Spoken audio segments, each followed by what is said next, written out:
email later, after maybe they have talked to someone that hasn't been at the meeting. So is that a way of allowing other people to express an opinion that can't attend meetings? Absolutely, any board member should be and can be talking to a variety of people either before or after a meeting on a given subject. But that vote should be in full view of the public for public disclosure, for public comment, for public participation. So a better action would be to, if they have one meeting for discussion, the next meeting is for decision. But if they do it via email, the latest meeting was not agended, so nobody knew it was gonna happen. The email vote was not open to the public, so there was no public participation. A better action, if everybody is busy, is for the chair of the board to come here, agenda the meeting, and have everybody call in. They can do that as quickly as they can respond to an email. The minutes will reflect the vote, whether it's email or if it's in a meeting. It's the minutes that will reflect it no matter what. Right, but we're talking about the public's right to participate. So if the trust board is able to hold meetings via email, that means every other board in the county is allowed to hold meetings via email. That includes the county commission. So if we wanted to postpone all our votes and do it Tuesday afternoon via email, we could. I think that's a slope we do not want to slide down. Mr. Chairman, Yes. if I could interject a little bit here.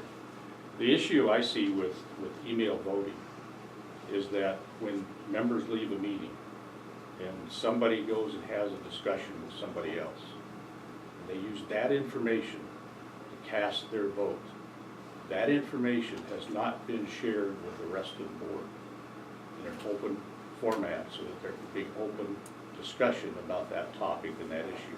Whether it's reinforcing new information or not, it doesn't allow all the members of the board and the public to hear what one member had that may or may not have influenced his vote when you vote email. If you make it a conference call with somebody in a public format so everybody can hear that information, that's probably acceptable. It's a pain in the butt, I'll tell you. The issue of email voting is that if people use it as a cop-out so they don't have to sit in your chairs and have that full discussion about a topic and have the ability to sit there and say, I vote yea or I vote nay, that becomes an issue of the public trust. And I think it's a very, very slippery slope to go down. If people feel that uncomfortable about being on a board that they have to vote on tough decisions, maybe they need to think about whether they need to be on the board.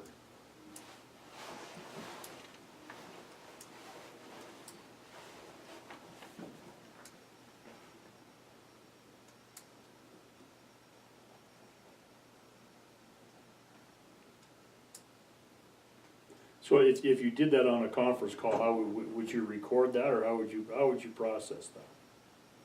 If you just did the vote of, see, like the trust board will have a meeting and sometimes they won't have a meeting for 3 more months. Some other boards also do that. So how do you, do you reconvene an entire meeting for maybe one vote on something that was? So are you asking me? Oh, okay. So here's what I would do if I was in your chair, or in your chairs. I would say if you can't get to the point of having a vote, or you want to have more discussion, either with the public, people that aren't here, somebody you know that has a personal interest or whatever it is, you table it. And the issue the trust board has right now, I don't know about any other boards. I can reference my history with boards that met once a month. It was very easy, then you just table it to the next month. If it's a topic that's so important that it moves forward, before that time, you call a special meeting and you get everybody back in the room and you have your meeting. The logistics of trying to get everybody's set up on a conference call with a video and all that kind of stuff, so it's all recorded, it's all open to all the public. Gets to be, in my old world of technology, a little bit difficult, okay? So it's easier to make a meeting, but I'm retired, so I can do that. It's just, you don't, if you don't allow for that, then you just are not allowing the public full access to the discussions and the input of everybody as they vote or why they vote. You know, that's why you have the moment of discussion on a vote.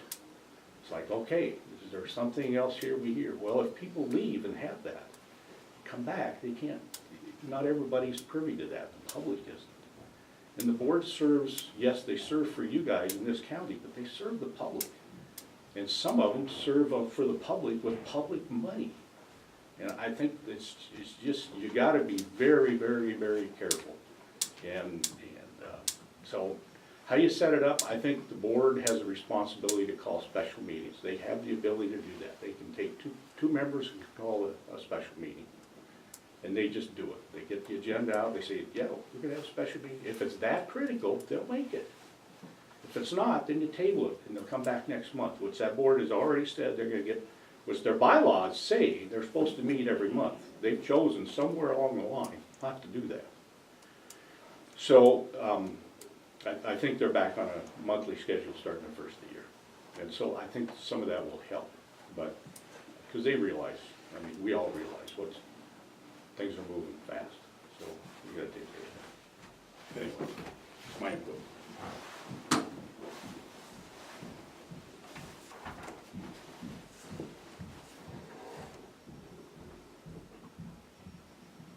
So if you're good with this, we can work on the language, the details regarding the code of ethics, the conflict of interest clause, the mission statement, maybe a new board member's orientation, to bring into this document some more empowerment information for new members and reminders for old members. But I do think some of this we need to get out to the boards so that we have that open communication with them. It's language too I long. would agree with Al as far as adding the timeframes. Mhm. And also, I think that this, the code of conduct and the conflict of interest, because the Rocky Mountain Development Board, you have to sign it, you have to sign a conflict of interest every year. At the beginning of every year. So I would think that would be something that we should probably have. Good idea. And I think the mission statement, the bylaws, as far as handing those out to new members should also be included.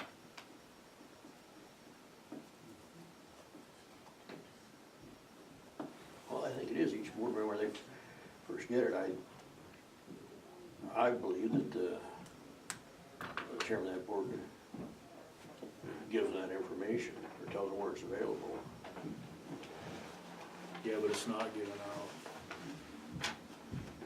I mean, I've seen two people on the solid waste board, I haven't seen them receive two new people on the solid waste board, I haven't seen them receive even this. Or a policy for boards.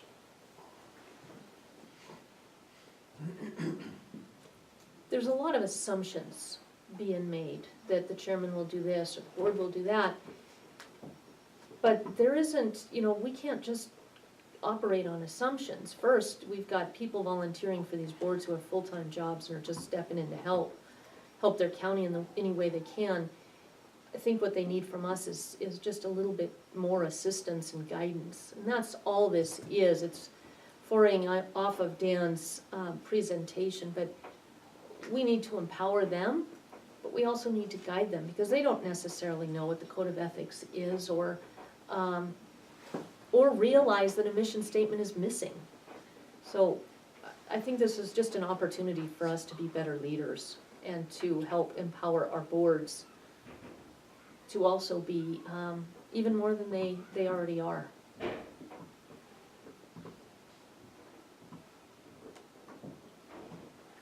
Mike, if I can. Yes, Win? I try not to interject too much, but I will say this, is on the Sheriffs and Peace Officers Association, we have a committee, that is for board development. And that's, I think that's pretty standard when you start looking at some of these. Is if you guys maybe find some able bodies, I know Nicole's part of that board process, but maybe she could be your liaison there to kind of put things in perspective. I think it is correct, you do need to have that information presentable to somebody in a fashion that's conducive of what you're getting, but I think that just make a generalized board book that can be handed out very easily, you know, like when you, in a 3-ring binder. I mean, so when you send your approval letter to these folks saying you're now on the board, with that letter, they get that binder right there. And I think if you had a board development, you have a lot of boards, it might be time to do a board development coordinator. And when that letter goes out, the book goes with them. And then obviously, depending on the board, you're gonna have something that's more specific to that board itself. And that's where some sort of generalized idea here, here's what we want you to do as a board member, but here's what we want you to do specifically for this board.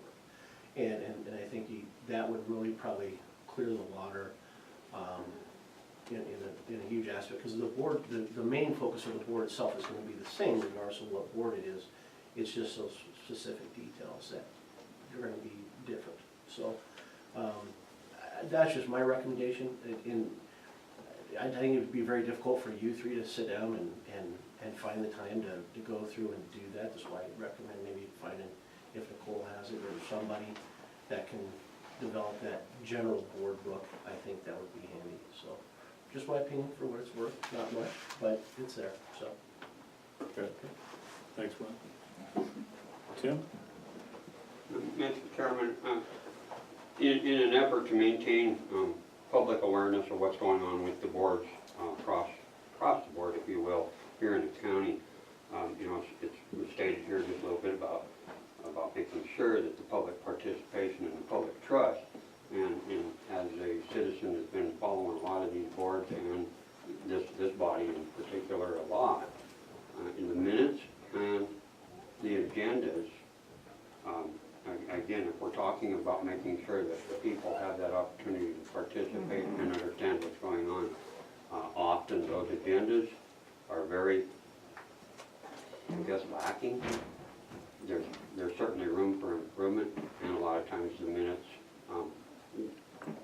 at times don't reflect the whole discussions, which is, I know, time consuming again, but at the same token, it's part of that effort to make sure that we maintain that public participation, and that's my personal take on that, and I'd love to be able to see some more of that effort going forward.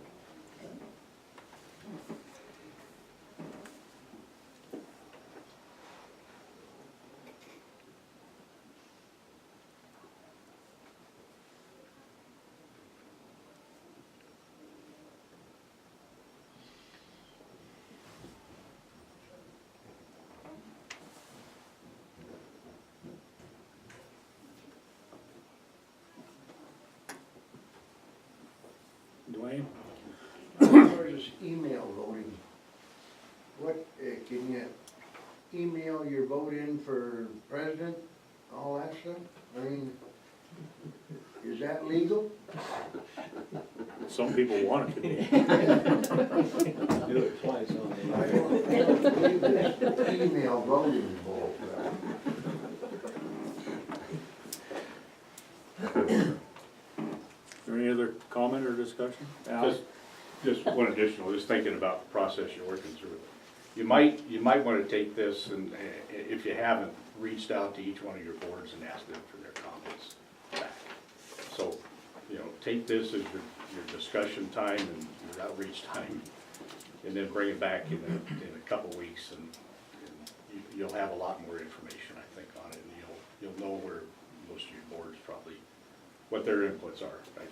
I have no idea what they were, but if I was sitting in your shoes, I'd think, well, maybe it's time to take this as a draft, a working draft, and put it out there and say, what else would you guys like or not like, and how would you like it put together?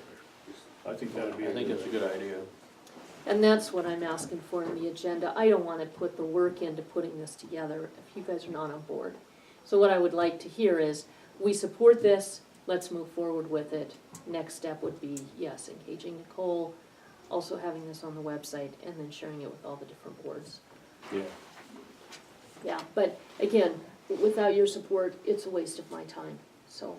well, I think that we should go through with, I would be in favor of sending this out with this added of the code of conduct and a mission statement, and that, you know, that boards will give new members a copy of their bylaws, so that, and make them sign them so that they've read them. Yeah.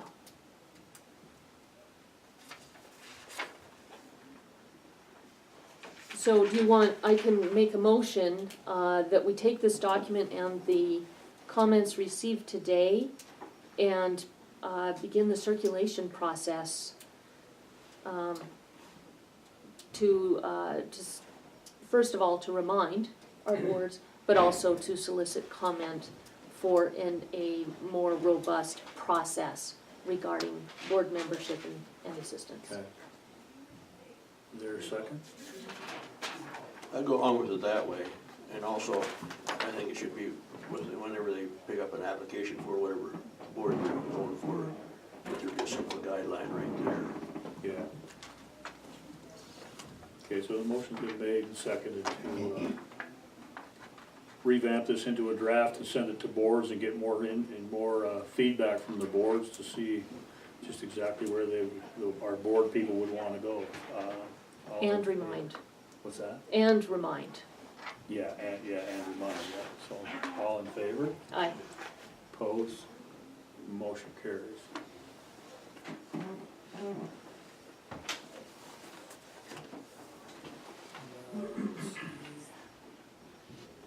Policy for rental of county space for private businesses.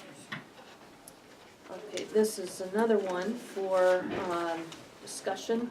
This has been languishing also for about 2 years, and we need to come up with a policy. So there was a phone call received last week. Well, there's two issues. One is, there was a phone call received last week, and you already know about this, but for you guys, there is a private business that would like to use this room because Townsend is central, and what they want to do is bring their clients in for a training, and they wanted a place to conduct it. So the question became, A, should the county be giving public space to a private entity? This is not for our citizens, not necessarily for our county. And B, if we do, should there be a charge? Should they be responsible for the heat, the lights, the cleaning, all of that? So that started the engines rolling. So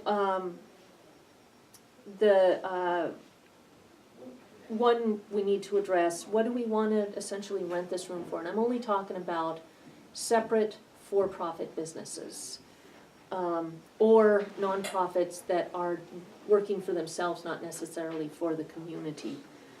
And so we need to discuss, one, this meeting room, or a meeting room here in the courthouse, or in any other building that we have. And then also, if we have a building, what is it that we do regarding square footage rent? So, the document that you have also starts with the comp time, and we can come back to that. So, for this room, renting it for a day, I believe the school is still at $35 a day. What I proposed is we just start at the same cost. $35 a day, that would cover that heat, electricity, cleanup, and wear and tear on the furniture. The chairs, the table, that kind of thing. What do you think? And if you guys have any thoughts, totally open to those two. Well, I don't know why the county should have to furnish a place. There are several places they could rent and have, then they could have them any hours of the day, and it wouldn't interfere with any of the goings on, like, for instance, here in the courthouse. Well, this is a public building, so it could be argued that this building is for the public purpose. When a private, for-profit business wants to use Townsend because it's a central location, You can expect that there's going to be people going out to eat here in Townsend. It helps our business community, maybe shopping downtown, buying gas, that kind of thing.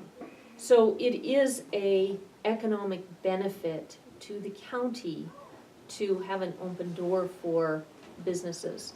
There's also a credibility issue. Sometimes it does not lend to the credibility of a business to meet in some of our meeting rooms that frankly are in the back room of a bar. School is very crowded with the use of theirs. There just are not a lot of options. So I don't have a problem letting somebody use this room, for example, when it's not being used. But I don't think our taxpayers should be paying for that. So that's why I propose a policy, and that doesn't mean we just invite everybody, but it does mean when somebody calls that there's an understanding of what to tell them. That's what a policy is for.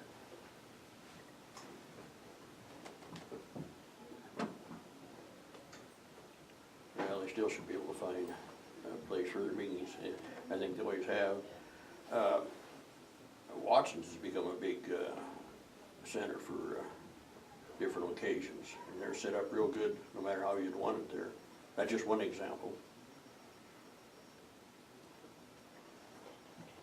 And if I may, Mr. Chairman, Mr. Debbie Chair. has a question. So Debbie Randolph, how, if you rented out this room, how would you communicate that to other boards who meet here? Because with the trust board, we've already had issues where we thought we had this room reserved and we ended up in the jury room. You know, so there's already some lack of communication maybe. We need to solidify that anyway. We have a calendar that everyone's supposed to write their Right. meetings on, and some don't. Right. And that's another reason for the reminder memo, another item we'll include in that, letting people know, you know, you are responsible for communicating your needs, not just showing up. So it just gives us another opportunity to make sure So we how would solidify a that. board, is there gonna be a Google calendar that we know if this room's available, or? For the time being, I would say we stick with what we have, but require that everybody use it, use the tools we have. And then we do have Nicole who's going to be updating the website, so that would be something that could certainly be added to the website. It's just gonna take a little bit of time. I have another question with that.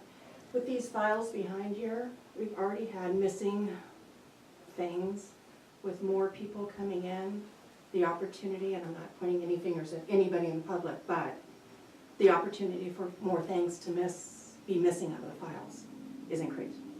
That's a good point. They all have locking mechanisms. We should go ahead and make sure that they have locks. Yeah, thank you. I will write that down as well. Yes. Mr. Chairman and board members, I guess one of my questions is I would like you to ask other counties what they do. And then I also have a concern of security, not just for this, but if they have something late in the day, how are they gonna secure it? And when you say to the public, that's all public, and maybe we have a concern about them being in the room, and so I guess I would talk to, well, I guess Wynn left, but talk to them about how they feel about the security of this room and this building. It is for public use, but public is for our county. And I'd like you to expand and talk to other counties and talk not only what's good, but what's bad before a decision's made. Thanks, Cindy.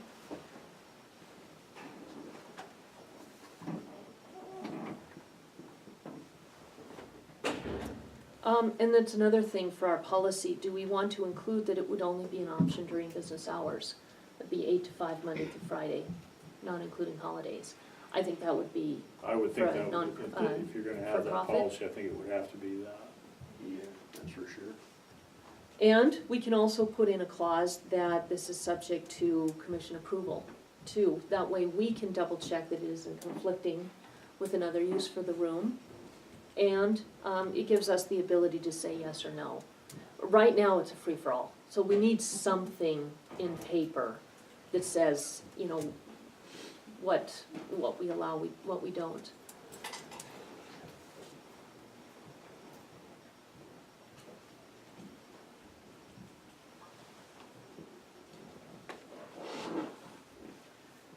Any other thoughts? Again, I don't wanna put the time into drafting something if there's no, if the answer is just no, we'll never let anybody use this building. That's, if we are going to have people calling with the questions, we need to have a policy that directs our staff to give them answers. And I understand this, company wants to use this room, I believe, the end of November.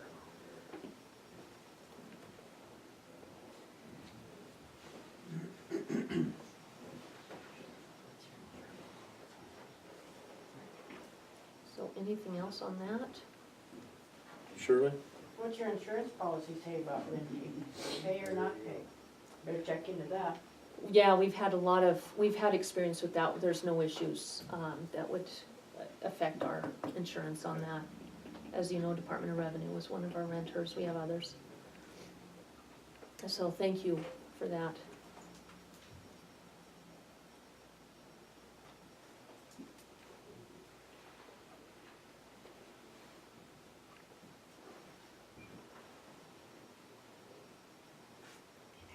So the other one, I actually have talked to other county commissioners about, and I like Cindy's idea, I'll send out a query about the daily use, just so we have some other input. But as far as renting county space, so we do have county space, it is currently being used by a private business. We need to set a rental fee. And the thing is we need to have a policy so it applies to everybody equitably, not to one business or another. We could have a new, or this historic great old building that would be, higher rent charges, or we could have buildings that are, fairly old and need some attention, that could be a lower rent charge. I just looked at what is being charged by, businesses around town, again, with the idea that government should not undercut landlords or businesses currently that we have. So, the professional building, I understand, is at $5 a square foot. It's a building that needs some TLC. And, the newly renovated creamery is at $12 a square foot. Well, that's a very nice renovated building, great location. So, this is just a proposal that if we have, and Department of Revenue was at $9 a square foot here in this building. So if we have, or for any county office space that we have available for rental, sticking with what is already being charged around the community so that we don't undercut. Is that Anyone. $12 a square foot per month? Mm-hmm. Well, yeah, you would take the full square footage, do the multiplication, and then divide by 12 for the per monthly rent.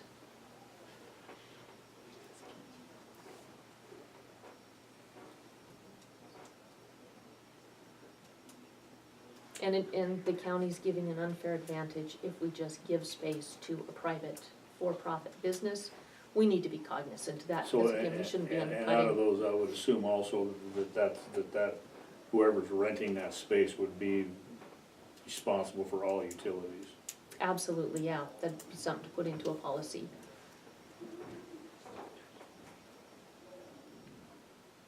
And any additional requirements that we would have. Utilities, landscape, upkeep of the building, that kind of thing, I would think. And that would be part of a legal contract that you would sign with each entity. But this, just for starting places for a policy, it's just a proposal, but what do you think?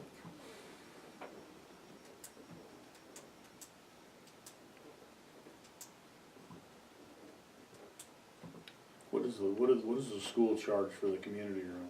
35. That's where that came from.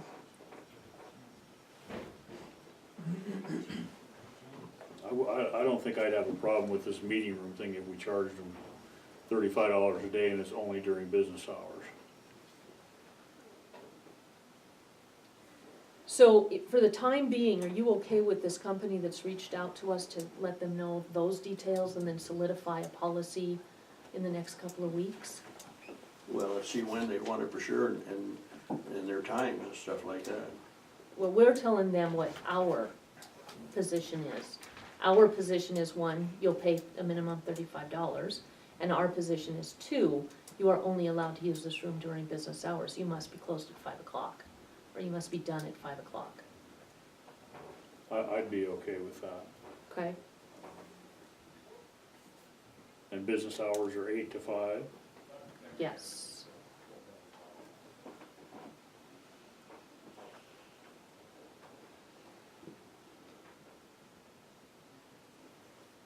Mr. Chairman, may I ask who the company is?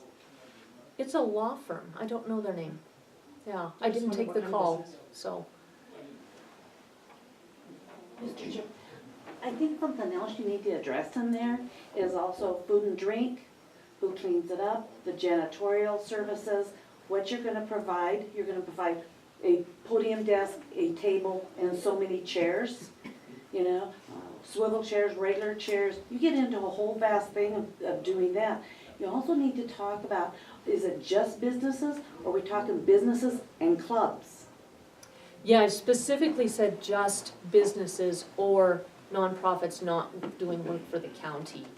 I think that our clubs, our boards should be able to continue to use this room for their meetings as they have been.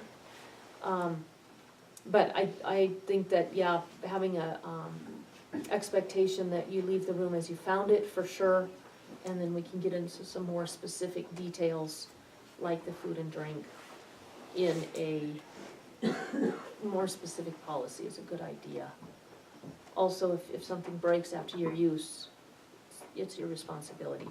I wonder if we shouldn't also put some kind of a deposit on the room in plus the fee. Yeah, we could do that, and Ellison was another one I thought of. She had drafted the rental agreement for the meeting room at the ambulance building. We could mirror that Okay.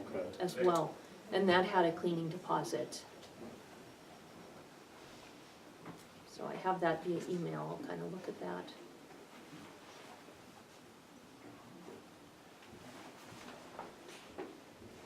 Cindy? Another thought is, I'm just gonna say you have XYZ club who's come in and rented it for a day, and one of the boards, the weed board, for some has an emergency and they need this. You need to address if you can bump that private business out of here so our county board can utilize it. Thank you. And I don't expect this is going to be that there's gonna be a run on private businesses wanting to use this room. But again, when somebody calls with a question, we have to have an answer for our staff to give them. And that's the purpose behind this. Yeah, I guess we're coming from the guidelines, all right, but I don't think the county should be in the rental business, what the board comes down to. And I think that's part of the discussion too, Franklin.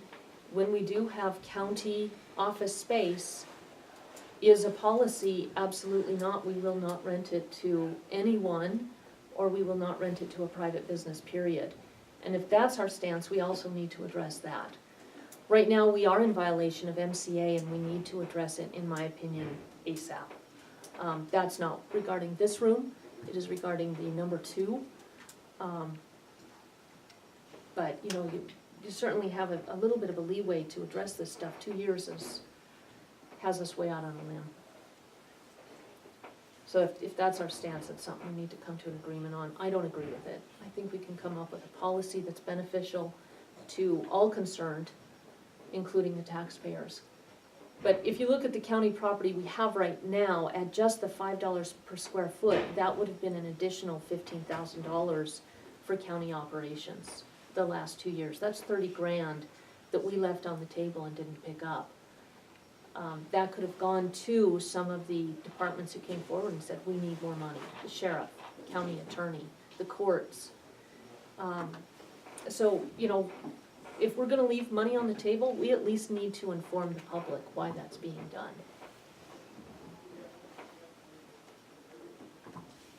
So how would you like to proceed with those two?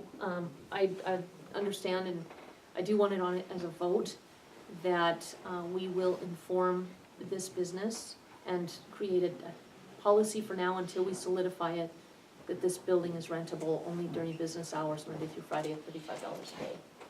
As long as it's nobody else using Rent it for it. $35 a day plus a $100 deposit. Okay. All right, so, I'll move then that we work on this policy, with those stipulations for the time being. And that doesn't conflict with any of our boards Correct. on that day. Yes, Wayne? Correct. You know, I'm just, devil's advocate. I don't know if this is if this motion was just for number one, or if it was the whole encompassing of the plan. And I guess if you're gonna go down the path, is you probably wanna have something in place that is at the commissioner's discretion. Because, especially when you're talking about, if I understand number two is probably the building that's to the west of this, is that if somebody else comes in who's a for-profit business, but you don't want them there, how do you, once you open that door of saying, we're gonna get in the rental business, now you open that precedence. And so you need somewhere in there, you're gonna have the checks and balances to say, yeah, we did this and this is why, and we're not gonna do this and this is why. Because you might find yourself in a litigation somewhere down, if somebody said, you know, I had for profit, I was willing to pay $13 a square foot or whatever, and you declined it. I'm just saying, there might need to be some sort of caveat in there that protects the interests of the county. So people aren't just coming in thinking they're gonna get a good deal on some sort of county building space, because if something came open, you might have an argument. I'm not saying you would, I'm just, saying that might be something we look at. So, just my 2 cents on that, just so, if anybody didn't think of it. Thanks, yeah, I think you were out of the room, but we did actually, talk about a clause with commission approval, so we would. And then, the motion is just for the use of this room, or any other courthouse room at this point. For the other, yeah, we'd need a full contract, as you would with, as we did with DOR. Yep. Yeah.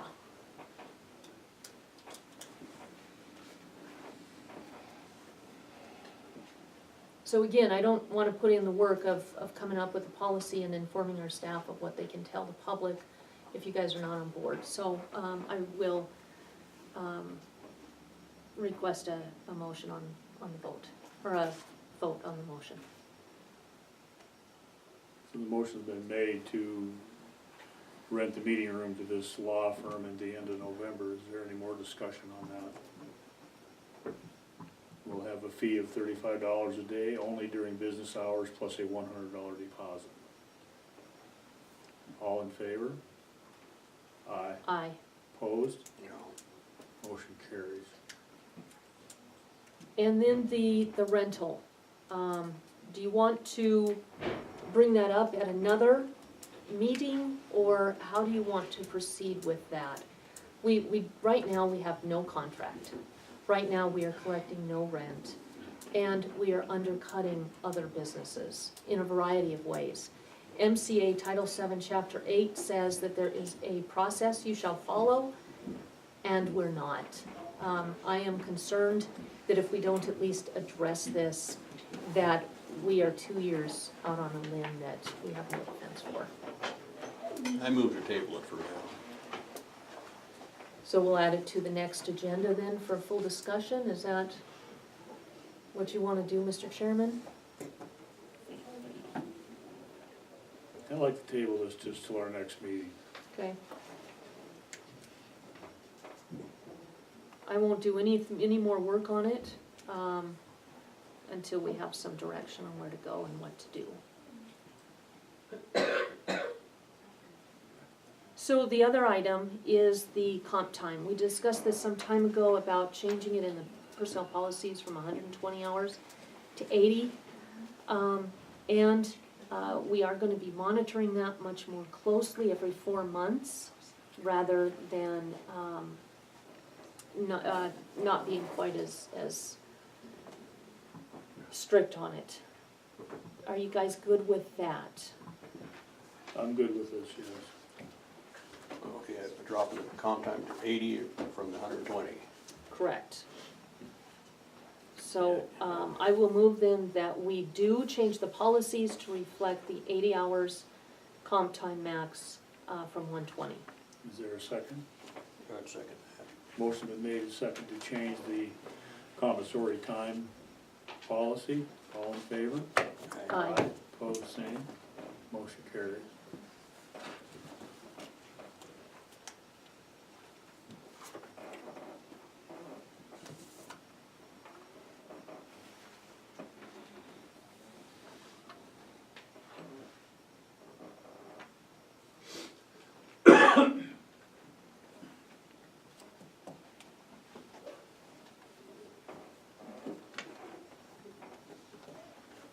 So do we have anyone that's over this already? We just paid out $11,000 in comp time So and vacation. we don't have anybody that's gonna lose 40 hours because we changed this? They can't lose it. Okay. So, we cannot, that essentially would be asking people to pay with, or work without pay. But what we have to do what we do, through our department heads is, remind your employees, if they have over 120 hours, they have to use them. Well, then they might or might not get used. We as a commission started, a couple of years ago, following that on a quarterly basis, and then kind of things fell apart, and it hasn't been done. It needs to be done. We need to communicate that 80 hours is the limit, and at that point, the commission and your supervisor will be requiring that you take your time off, Okay. so that the county is not carrying that liability on its books. Okay.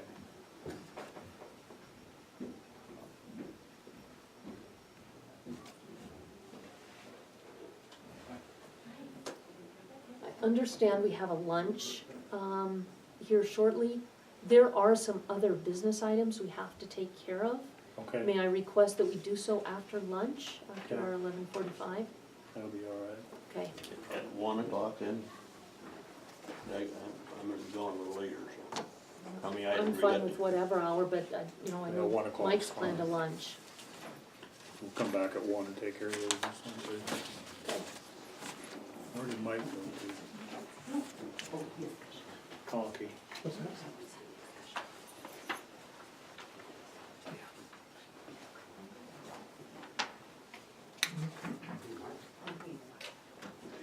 So we're waiting on a Phillips 66 grant presentation.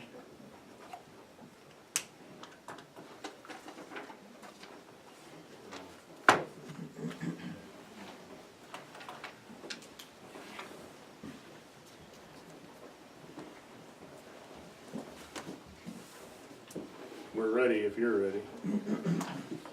They're ready, so is lunch, Mr. Chairman. Come on in, have a seat.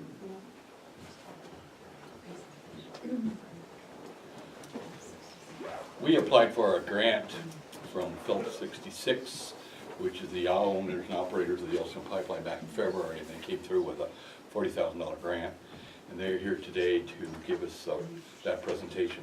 The grant is for radio communications equipment for public service agencies that are prepared to respond in case all types of emergencies in the county, as well as a hazmat incident.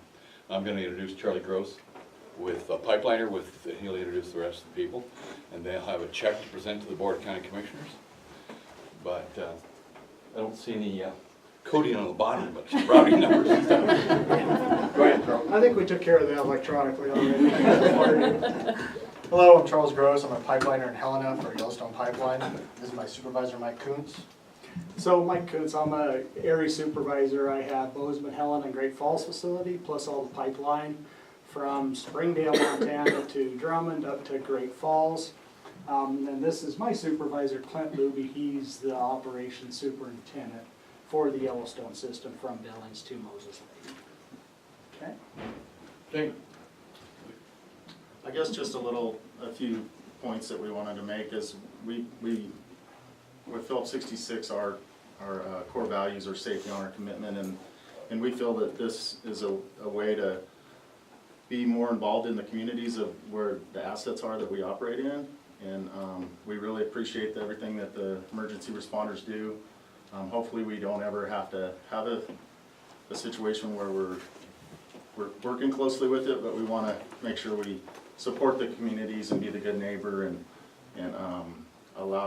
help get the right equipment to the right people that can use that in the field. So I guess a little bit about Yellowstone Pipeline is we were put in 1953. We have about 45 miles across Broadwater County of pipeline. It's a 10-inch pipeline, high pressure, operates, when it's running, it's operating about roughly around 600 PSI. When it's shut down, it's locked in at about 1,000 PSI. For our leak detection, we monitor it out of a pipeline control center where it's monitored 24 hours a day, pressures, temperatures, everything's compensated in it. We have a very robust integrity program for the pipe. We run inspection tools down it periodically, and then go out and dig and evaluate stuff that maybe might not look quite right to us, so we can make sure that we're putting repairs to them, evaluating this stuff. We have a cathodic protection on it that protects the pipeline. What else?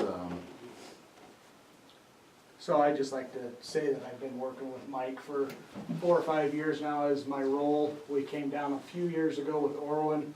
We did a tabletop scenario with a bunch of folks, worked with Ed also. We would like to continue that with you guys, so if you have something coming up, you want us to do a scenario with you, please let us know. And again, we will invite you to our stuff in Helena or where we have them. But we do appreciate working with you guys, and if you need something, don't hesitate to call us. If it's petroleum related, even though it may not be ours, call us. We have the equipment to help respond to that type of stuff. So. Yeah, we work very close with the pipeline company in our emergency response planning exercises. And in Broadwater County, we have like a hazmat incident, hazardous materials incident. We have unified command between the fire department jurisdiction, that would be the city or county or Three Forks rural, and then the sheriff's office, and then the responsible party, be it railroad or pipeline or trucker or whatever it be. And we appreciate their help. Their for radio communications, that's kind of key. And we're going to use the radios for search and rescue, fire, EMS, and sheriff's office to fill in some needs that we have. That's all I have. You guys want to give the commissioners a presentation? They'll take the check. There's the check. Like I said, it was electronic funds, but we do want to do this. If you guys want to hang it up or whatever you want to do with it, there you go. I'll turn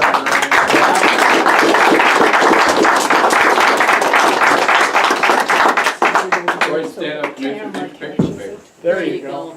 Perfect. Let's shake everybody's. Thank you. Appreciate it. Thank you very much. No problem. You bet. Thank you guys. We appreciate it. All the work that they do for us. Want to get that Thank you. Do you want me in the picture? Yes, sir. Oh, that's right. We've got to get a picture with that check. Where did the check go? Want to get in there, Ed? Thank you. Yeah. Go ahead, Ed, get in there. Mary, you want to get in there? That's no big deal. Everybody stand behind it. Can I get Mary in here? Go ahead. Sean. She's challenged here. Just vertically. Then you turn by sides. 1, 2, 3. We told our boss days ago. You want to be in there? No. I don't either.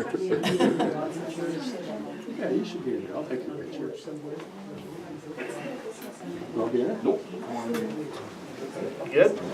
Yeah, there is lunch out there for everyone, so Thank you very whenever you much. break, if you want to break now or whatever. So. Perfect, sounds good. Yes.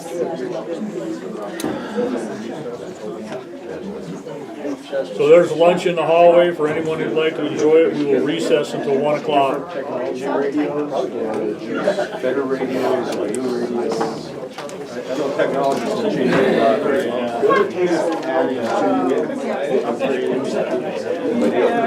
I signed that. I know, and I just got Dr. Kennedy to sign it, it's done, so we're ready. Perfect. Oh, well, it's commission. Do we have a satellite out here? Had that twice happen already, and without a policy, we have no ability to say no. It's your guys' line, So they that's met fine, us thank you for inviting me. And Just grab a brown bag. so this policy, I didn't want to say anything about that, this policy. Yeah. Yeah, without it. Yeah. The same thing with working space. So, Well, we had the second contract, I was up checking this morning, and theoretically, we've got the money here, going back again. We completed the $3,100 we had in it already, and we want to make sure that that's flowing back into our account before coming out of the trust fund, because we're at the bank on this there. So we didn't want to get into this big stack of money. right now, we don't really have that. I think they had this little bug, and I just talked to the county this morning, and I think we should get our check back tomorrow, hopefully, he's gonna order materials. If they want it, that's fine. Yeah, we wanted to have it up before But the why would hunting we sign season. with them? Then with that glitch of, in the middle of the contract that I thought It was needs to like be, last February, everybody it is. wasn't. Anything, anytime when there's community late, put it in, tell you absolutely. Then this working comp thing, I guess you're gonna keep track of how much you're in trouble. Yeah, went once a monthly on that, and then Just like that one, again, one of you nailed it fast. Plans were written up by engineer. Still took time. yeah, I thought it was, yeah, it's, I'm not gonna say anymore, I it's a wonderful system, isn't it? Okay,